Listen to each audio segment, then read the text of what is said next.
آج کے درس قرآن میں 3 طرح کے مسائل کا ذکر کیا جائے گا جو کہ اللہ تعالیٰ نے قرآن پاک کی اس آیت میں ذکر فرمائے ہیں۔ سب سے پہلی چیز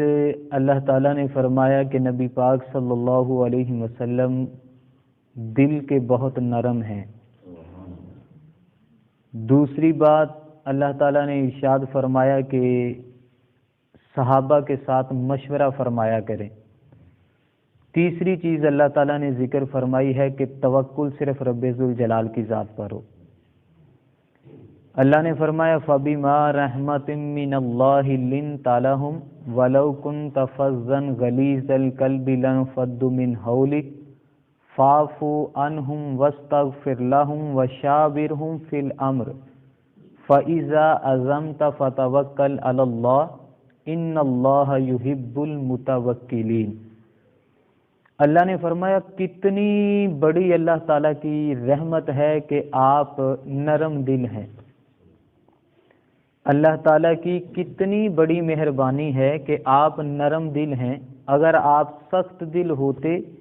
تو وہ آپ کے پاس سے دور بھاگ جاتے۔ آپ انہیں معاف فرما دیں، ان کے لیے اللہ تعالیٰ سے دعا کریں اور ان کے ساتھ مشورہ کریں، اور جب کسی چیز کا پختہ ارادہ کر لیں تو اللہ تعالیٰ پر بھروسہ کریں، کیونکہ اللہ تعالیٰ والوں کو اللہ تعالیٰ پسند فرماتا ہے۔ سب سے پہلی بات اللہ تعالیٰ نے فرمایا کہ اللہ تعالیٰ کی کتنی بڑی نعمت ہے کہ آپ نرم دل ہیں۔ غزوہ احد میں ایسا ہوا کہ جب نبی پاک صلی اللہ علیہ وسلم کے بارے میں یہ پھیلا دیا گیا کہ نبی پاک صلی اللہ علیہ وسلم کو شہید کر دیا گیا، تو حضرت عثمان بن عفان رضی اللہ تعالی عنہ اور ان کے ساتھی دو وہ وہاں سے چلے اور میدان کو چھوڑ کے بھاگ گئے۔ تو جب نبی پاک صلی اللہ علیہ وسلم غزوہ احد سے واپس لوٹے تو ان کی بیوی نبی پاک صلی اللہ علیہ وسلم کے پاس آئی۔ اس وقت نبی پاک صلی اللہ علیہ وسلم اور مولا کائنات دونوں ہتھیار کو صاف کر رہے تھے۔ جنگی آلات جو ہوتے ہیں جس میں تلوار ہوتی ہے، ذرہ ہوتی ہے، اس طرح کی چیزوں کو صاف کر رہے تھے۔ تو بیوی نے آ کے یہ کہا کہ کتنی عجیب بات ہے، یا حضرت عثمان رضی اللہ تعالی عنہ اب اس کے بعد کسی بھی کلیدی عہدے کے یا کسی امامت کے حقدار نہیں رہے۔ تو مولا کائنات نے یہ فرمایا کہ حضرت عثمان بن عفان رضی اللہ تعالیٰ عنہ اور ان کے 2 ساتھیوں نے آپ نے فرمایا کہ انہوں نے ہمیں رسوا کر دیا۔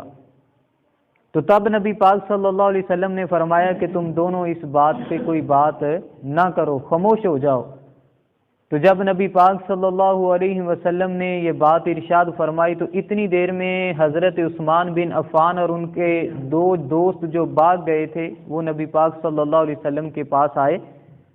تو نبی پاک صلی اللہ علیہ وسلم نے مسکرا کر انہیں فرمایا کہ اندر تشریف لے آؤ۔ لیکن اللہ تعالیٰ نے جب نبی پاک صلی اللہ علیہ وسلم کے اس پہ تبسم فرمانے سے، انہیں آ کے دیکھ کے مسکرانے سے، کوئی بات نہ کرنے سے اللہ کو یہ ادا اتنی پسند آئی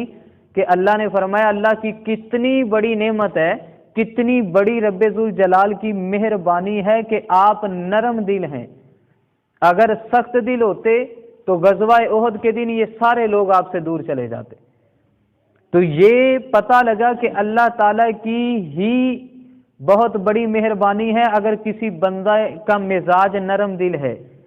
اور اللہ تعالیٰ نے فرمایا وَإِنَّكَ لَعَلَىٰ خُلُقٍ عَظِيمٍ کہ اے پیارے محبوب آپ اخلاق کے سب سے اعلیٰ درجے پر ہیں،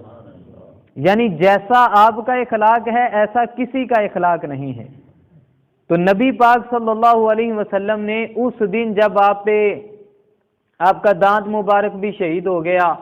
آپ کو کچھ زخم بھی پہنچے، نبی پاک صلی اللہ علیہ وسلم کو کچھ پریشانی بھی اٹھانی پڑی، لیکن اس کے باوجود بھی جو صحابہ اس خوف سے بھاگ گئے تھے کہ نبی پاک صلی اللہ علیہ وسلم کو شہید کر دیا گیا تو وہاں سے میدان چھوڑ کے چلے گئے، تو ان کو بھی نبی پاک صلی اللہ علیہ وسلم نے معاف فرما دیا، تو تب اللہ تعالیٰ نے یہ آیت کو نازل فرمایا ہے۔ اور اللہ نے فرمایا فاعفو عنہم، اللہ نے فرمایا انہیں معاف فرما دیں۔ یعنی اس آیت سے یہ پتہ لگا ہے کہ حقوق الباد، اگر کسی بندے سے کسی بندے کے حق مجرور ہو جاتے ہیں، کسی بندے کا دل دکھا دیتا ہے، کسی بندے کو مار دیتا ہے، تو یہاں سے اس آیت سے یہ پتہ لگ رہا ہے کہ جب تک وہ بندہ اس سے معافی نہیں مانگے گا تب تک رب ذوالجلال بھی اسے معاف نہیں فرمائے گا۔ تو یہ حق بندے کے پاس ہے، تو اللہ تعالیٰ نے نبی پاک صلی اللہ علیہ وسلم سے فرمایا کہ اے پیارے محبوب آپ انہیں معاف فرما دیں، وَاسْتَغْفِرْ لَهُمْ، اور اتنا ہی نہیں آپ ان کے لیے اللہ سے دعا بھی کریں۔ یعنی حقوق اللہ،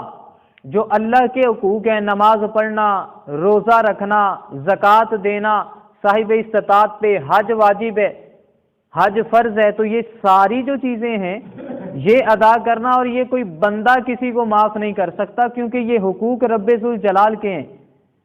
تو پتہ لگا کہ جب بندے سے کوئی غلطی ہو جائے تو وہ در مصطفیٰ پہ جائے، اگر وہ اللہ تعالیٰ سے اس کے لیے مغفرت کر دیں تو اللہ وہ بھی معاف فرما دیتا ہے۔ تو اللہ نے فرمایا محبوب آپ بھی معاف فرما دیں، مجھ سے بھی ان کی مغفرت کی دعا کریں، میں بھی معاف فرما دوں گا، وشاورہم فی الامر، اور ساتھ فرمایا کہ ان کے ساتھ مشورہ فرمائیں، ان کے ساتھ مشورہ فرمائیں۔ یہ نہ ہو کہ انہیں یہ محسوس نہ ہو کہ ہم اس دن چلے گئے تھے تو اس وجہ سے نبی پاک صلی اللہ علیہ وسلم اب ہمیں کسی عہدے میں، کسی مشورے میں شامل نہیں کرتے۔ تو اب اس چیز سے پتہ لگا کہ مشورہ کرنے کا حکم رب ذوالجلال نے بھی ارشاد فرمایا ہے، نبی پاک صلی اللہ علیہ وسلم کی سنت بھی ہے کہ مشورہ کیا جائے، اور یہ اس لیے بھی نازل ہوا کہ امت کے لیے ایک راستہ مل جائے، اور جو بندہ مشورہ کرتا ہے اکثر وہ کسی کام میں نقصان سے بچ جاتا ہے۔ کوئی اگر کام کرنے والا ہے، کوئی کاروبار کرنے والا ہے، اگر اس میں مشورہ کرتا ہے تو 100 طرح کا ذہن ہوتا ہے، تو بندے کو مشورہ کرنے سے بڑی اہم چیزوں کا علم آ جاتا ہے۔ تو اللہ تعالیٰ نے بھی حکم دیا کہ مشورہ کرو، نبی پاک صلی اللہ علیہ وسلم کی سنت بھی ہے مشورہ کرنا ایک اتنا اہم عمل ہے، اتنا اہم چیز ہے کہ جس کی وجہ سے اللہ تعالیٰ بندے پہ وہ راز فاش فرما دیتا ہے جو ایک بندے کے سامنے نہیں آ سکتے۔ تو جب مختلف ذہن مل جاتے ہیں، مختلف لوگ مل جاتے ہیں، تو ان کے ساتھ مشورہ کرتا ہے تو اللہ تعالیٰ اسے اس جگہ پہ بھی کامیابی عطا فرما دیتا ہے، وہ چاہے کاروبار ہو، وہ چاہے کوئی دین کا معاملہ ہو۔ نماز کے لیے تو مشورہ نہیں ہوگا کہ بھئی نماز پڑھنی ہے یا نہیں، اور اسی طرح روزہ رکھنے کے لیے بھی مشورہ نہیں ہوگا، مشورہ تو ہوگا کوئی ایسے کام، کسی کا رشتہ کرنا ہے اس میں مشورہ ہو سکتا ہے، کاروبار میں مشورہ ہو سکتا ہے، کسی جگہ نیا گھر لینا ہے اس میں مشورہ ہو سکتا ہے، تو اس طرح کی چیزوں میں مشورے ہو سکتے ہیں۔ تو اللہ تعالیٰ نے فرمایا کہ اے پیارے محبوب جب بھی کبھی جنگ کا معاملہ آئے تو آپ نے ان صحابہ کے ساتھ مشورہ فرمانا ہے۔ اس کے بعد اللہ تعالیٰ نے فرمایا فَإِذَا عَزَمْتَ فَتَوَكَّلْ عَلَى اللَّهِ، اللہ نے فرمایا جب تم کسی بات پہ پختہ ارادہ کر لو، آپس میں مشورہ کیا، ایک بات پہ بہمی رائے ہو گئی کہ بھئی یہ کام کرنا ہے، تو نبی پاک صلی اللہ علیہ وسلم نے، اللہ تعالیٰ نے ارشاد فرمایا کہ جب کوئی ایک بات پہ تم سارے لوگ جمع ہو جاؤ تو پھر اللہ تعالیٰ پہ بھروسہ کرو۔ فَإِذَا عَزَمْتَ فَتَوَكَّلْ عَلَى اللَّهِ، اللہ تعالیٰ پہ توکل کرو، اللہ تعالیٰ پہ بھروسہ کرو۔ یہ نہ کرو کہ ہمارے پاس اتنی قوت ہے، یہ بھی نہ کرو کہ ہمارے پاس اتنی بڑی جماعت ہے، مال پہ بھی بھروسہ نہ کرو، لوگوں پہ بھی بھروسہ نہ کرو، بلکہ بھروسہ کرنا ہے تو رب ذوالجلال پہ کرنا ہے۔ نبی پاک صلی اللہ علیہ وسلم فرمایا کرتے تھے کہ جس میں حضرت ابو بکر صدیق اور حضرت عمر رضی اللہ تعالیٰ عنہ ایک چیز میں جمع ہو جاتے ہیں میں کبھی بھی اس کی مخالفت نہیں کرتا۔ یعنی جو بھی ایک چیز پہ یہ جمع ہو گئے، دونوں ہستیاں ایک چیز پہ جمع ہو گئی، تو نبی پاک صلی اللہ علیہ وسلم فرماتے تھے میں اس کی مخالفت نہیں کرتا، نہ کروں گا۔ بلکہ جو انہوں نے کہہ دیا ہمارا مشورہ طے ہو گیا، باہمی رائے میں ہم لوگ جمع ہو گئے، تو فرمایا پھر ہم وہ چیز کو کرتے ہیں اور اللہ پر بھروسہ کرتے ہیں۔ اور حضرت عمران بن حسین رضی اللہ تعالیٰ عنہ سے مروی ہے، نبی پاک صلی اللہ علیہ وسلم نے ارشاد فرمایا، جس نے اللہ پر توکل کیا، جس نے اللہ پر توکل کیا، اللہ تعالیٰ اسے ہر مشکل میں کافی ہوگا، اور اللہ تعالیٰ اسے وہاں سے رزق دے گا جہاں اس کا گمان بھی نہیں ہوگا۔ اور اگر وہ دنیا پر بھروسہ کرے گا، دنیا میں معاملات میں بھروسہ کرے گا، تو فرمایا اللہ تعالیٰ اسے دنیا کے سپرد کر دے گا۔ یعنی اب اس سے یہ پتہ لگا کہ بھئی اللہ تعالیٰ پہ ہمیں بھروسہ کرنا چاہیے، اللہ تعالیٰ کی ذات پر بھروسہ کرنا چاہیے، اور کتنا کرنا چاہیے۔ نبی پاک صلی اللہ علیہ وسلم کا فرمان ہے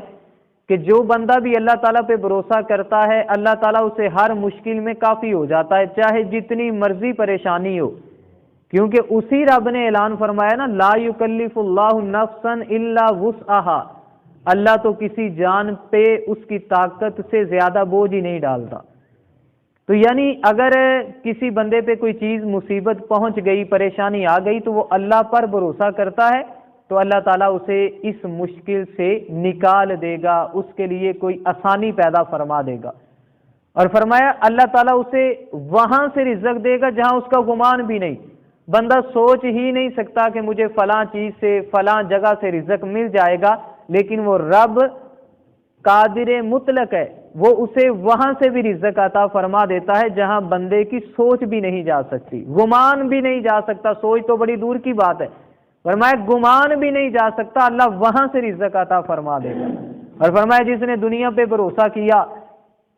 کہ مجھے مشکل آئی تو فلاں بندے سے مدد لے لوں گا، مجھے مشکل آئی تو کچھ آزار رکھے، کچھ آلات رکھے، کچھ ہتھیار رکھے کہ میں ان کی مدد لے لوں گا، تو فرمایا پھر اللہ اسے دنیا کے سپرد کر دیتا، لے بھئی یہ تجھے بچا سکتے ہیں تو بچا لیں۔ تو ہمیں